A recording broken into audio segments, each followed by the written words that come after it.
City of লন্ডনের ৮০% পুড়ে গেছিল গ্রেট ফায়ার অফ লন্ডনে।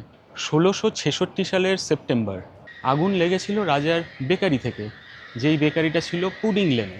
পুডিং লেনে যেখানে বেকারিটা ছিল তার কাছেই পরে বানানো হয় monument to the great fire of London. এই মনুমেন্টের উপরে কিন্তু ওঠা যায়, ৩১১টা স্টেপ আছে, ৭ পাউন্ড বোধহয় লাগে টিকিট।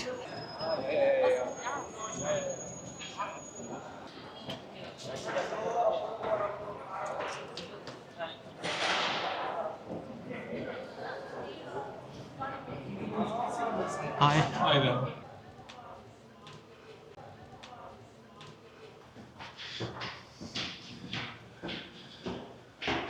৭ pound ticket.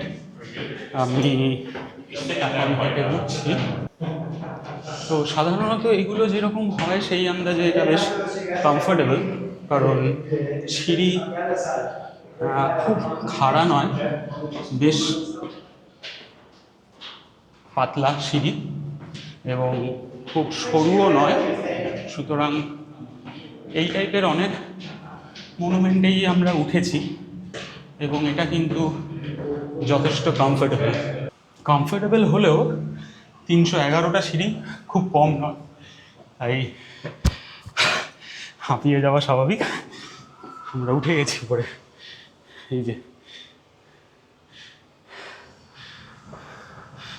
এই হচ্ছে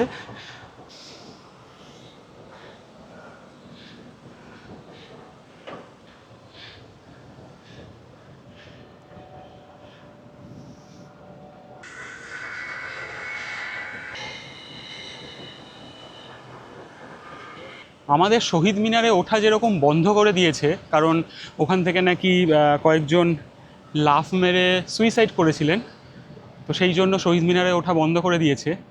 এই মনুমেন্টের উপর থেকেও কিন্তু ৬-৭ জন লাফ মেরে সুইসাইড করেছিল, তাও কিন্তু এরা এটা বন্ধ করেনি।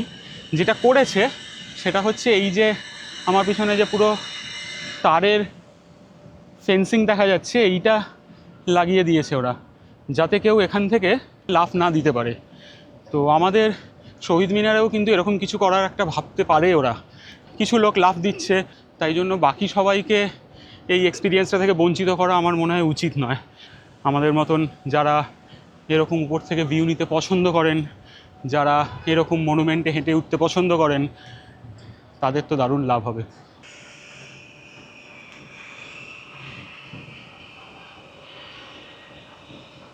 এটার আরেকটু উপরে ওঠা যায়, কিন্তু সেটা বন্ধ, মেনটেনেন্সের জন্য মনে হয় ওইটা।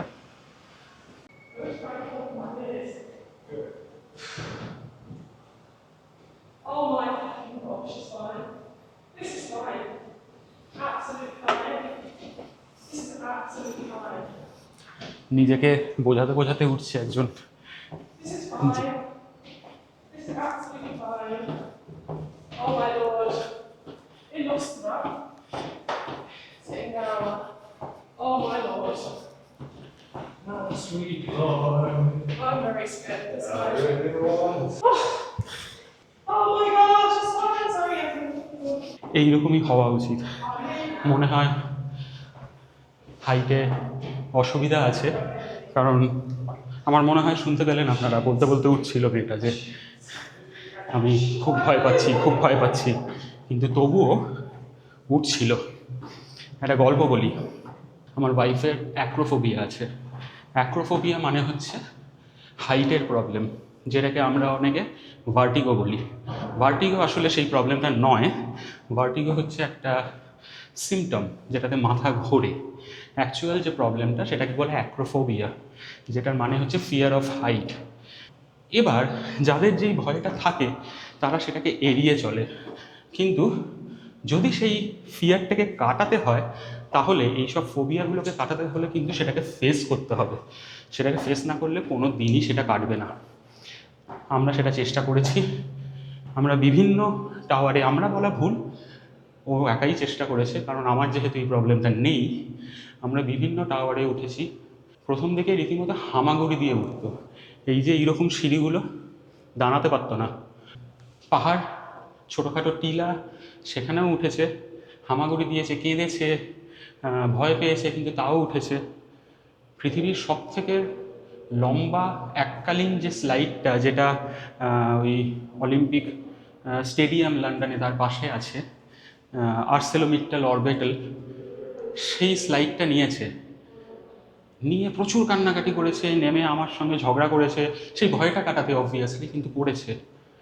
এখন এরকম উঁচু উঁচু জায়গায় আমরা যখন টিলা পাহাড়ে উঠি, তার ধারে দাঁড়িয়ে ছবি তোলে, দেখলে এত গর্ব লাগে যে এই ভয়টা কিন্তু নিজের চেষ্টায় কাটিয়ে উঠেছে ও।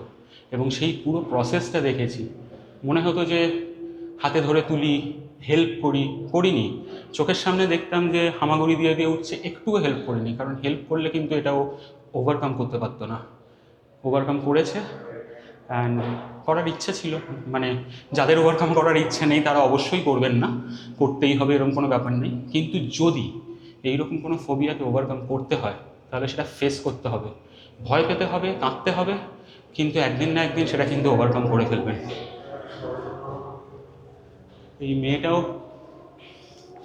মেয়েটাকেও সেরকম দেখলাম, খুব ভয় পাচ্ছি বলতে বলতে উঠছে, কিন্তু একদিন একদমই ভয় পাবে না।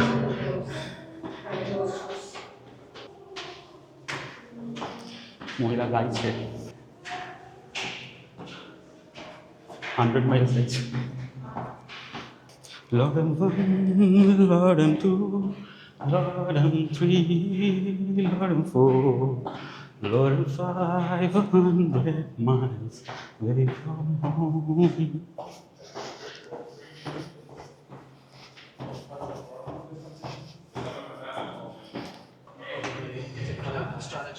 Thank you. তো আমরা এটা পেলাম, এটা যারা করে ওঠে তারা সবাই এটা পায়। নামটা নিজেকেই ভরে নিতে হবে, কিন্তু একটা সার্টিফিকেট যে আমি 311টা স্টেপ ক্লাইম্ব করে এটার উপরে উঠেছিলাম।